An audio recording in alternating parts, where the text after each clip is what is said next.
За сайн байцгаана уу бүгдний өдрийн мэнд. За өнөөдрийн бидний танилцуулах үйлдвэрийн автоматжуулалтын тоноглол омрон ирлээ буюу одоо бидний нэрэл зарчснаар завсрын ирлээ байгаа. За энэ завсрын ирлээний ажиллах зарчим, за хэрэглээний талаас тайлбарлахыг өөрийн зүгээс тайлбарлахыг хичээе. За ирлээч бай, контакторч бай, ер нь бол өөр дээрээ заавал катушек буюу ором койлтой байдаг. За мөн компорт буюу үндсэн терминалтай байдаг. За тэгээд мөн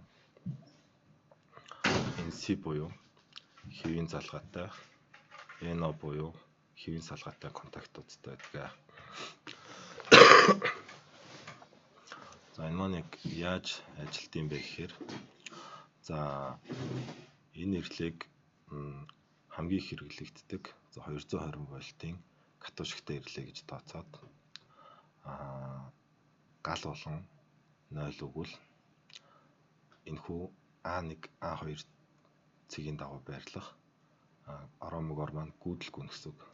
За оромгоор гүйдэлгүйснээр оромгоос цахилгаан сорон зоорн ялгарна. За цахилгаан сорон зоорны нөлөөгөөр хажууд байгаа энэхүү ялцсан маань ингэж баруун зүүн тишээ хөдөлдөг гэсэн үг. За үүний үр дүнд яах юм бэ гэхээр хэвийн үед 2 болон 3 дугаар контактууд нийлсэн байгаа тохиолдолд бол мэдээж 2 болон 3 дугаар контактаар галгүй. Харин хэрвээ катушин дээр хүчтэй өгөх юм бол цахилгаан сорон зоорны нөлөөллөөр 2 болон 1-р контактууд нийлж ажиллана гэсэн үг. Тэгэхээр дараагийн удаад бол 2 болон 1-ээр галгүй нэ гэсэн үг. За энэ доор харагдаж байгаа бол одоо завсрын ирлээний сокет гэж яригддаг зүйл байна. За энэ маань нэг юу юм бэ гэхээр хамгийн доод 2 терминал буюу 2 болтон дээр бол катушины тижэл бол боогдно. За түүний яг дээр нь байрлаж байгаа хэсэг дээр бол үндсэн терминал буюу одоо энэ компорт гэдэг маань яг юу юм бэ гэхээр NC болон NO хэвийн болон залгаатай хоёр нөхцөлд хоёулантай нь холбоотой байдаг юм үндсэн терминалыг хэлж байгаа.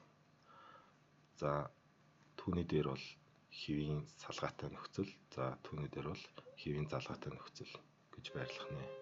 За энэ нь бол үйлдвэрлэгчээс шалтгаалаад яг хөө байрлалууд нь өөр байж болно. Гэхдээ үндсэн ажиллах зарчим нь бол ийм.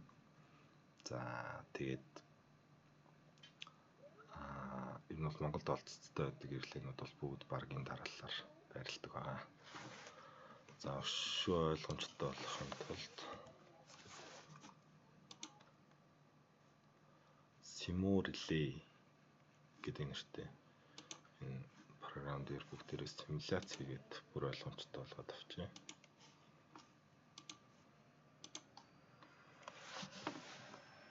За энэ дээр бол түрүүний одоо бидний өгсөрсөн байсан хэлхийг бол зураад үзүүлсэн байна.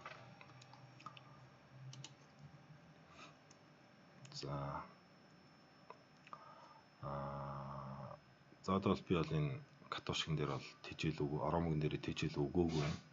За энэ үед бол манай гал маань шууд 11 болон 12 гэсэн контактад залгагдаад шар өнгийн ламп бассан байна.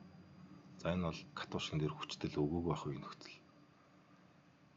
За катушин дээр хүчтэй өгөх юм бол цахилгаан сорон зоорны нөлөөллөөр 11, 12 салаад 11, 13 хооронд бол бүчиж.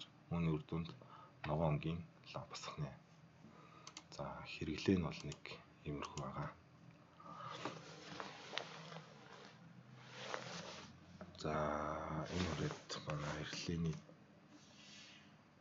талаар одоо ярих сэдв маань дуслаа. За дараагчд бол контактор, за инвертер.